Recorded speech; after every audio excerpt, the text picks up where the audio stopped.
కేసీఆర్ కుమార్తె కవిత యాక్టివిటీ చూస్తుంటే భవిష్యత్తులో కాంగ్రెస్ పార్టీలో చేరుతుందా అనిపిస్తుంది. వినడానికి చిరాగ్గా ఉండొచ్చును, కోపంగా కూడా ఉండొచ్చు. బట్ జరుగుతున్న పరిణామాలలో అయితే ఒకటి, ఆమె భారతీయ జనతా పార్టీ వైపుకి వెళ్ళే అవకాశం లేదు. ఎందుకంటే భారతీయ జనతా పార్టీ సెంటర్లో అధికారంలో ఉండగానే లిక్కర్ కుంభకోణం కేసులో కేజ్రీవాల్ వాళ్ళతో పాటుగా కవిత కూడా సుదీర్ఘకాలం పాటు జైల్లో ఉంది. కాబట్టి బీజేపీ మీదన కోపం ఉంది. మొన్నటిదాకా తన సోదరుడి మీద ఒక్కడి మీదనే కోపం అనుకున్నాం, కేటీఆర్ మీద. కానీ రీసెంట్గా బయటపడ్డటువంటి విషయం ఏంటి, బండి సంజయ్ చెప్పినటువంటి లెక్క ప్రకారం చూసుకున్నప్పుడు కేటీఆర్ పార్టీనే రాసిచ్చేయడానికి సిద్ధపడ్డాడు అన్నటువంటి విషయం మాట్లాడుకొచ్చినటువంటి ఇష్యూస్ బయటకు వచ్చినాయి కదా.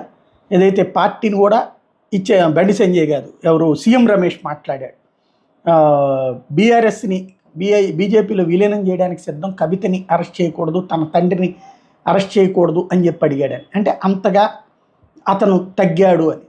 అందుకని అప్పటి నుంచి కేటీఆర్ మీద తగ్గింది. ఇప్పుడు హరీష్ రావు, తర్వాతన సంతోష్, మొన్న జగదీష్ రెడ్డి, బీఆర్ఎస్లో ఉన్న ప్రతి నాయకుడి మీద నాకు కడుపు పంట పెంచేసుకున్నాడు. ఎందుకు కడుపు పంట అంటే వాళ్ళ నాన్నకి మంత్రి పదవి ఇవ్వలేదు కాబట్టి వాళ్ళందరూనే కారణమని వాళ్ళందరి మీద పడిపోతుంది.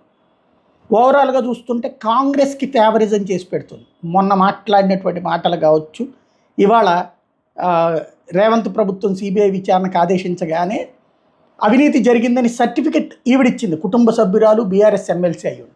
తద్వారా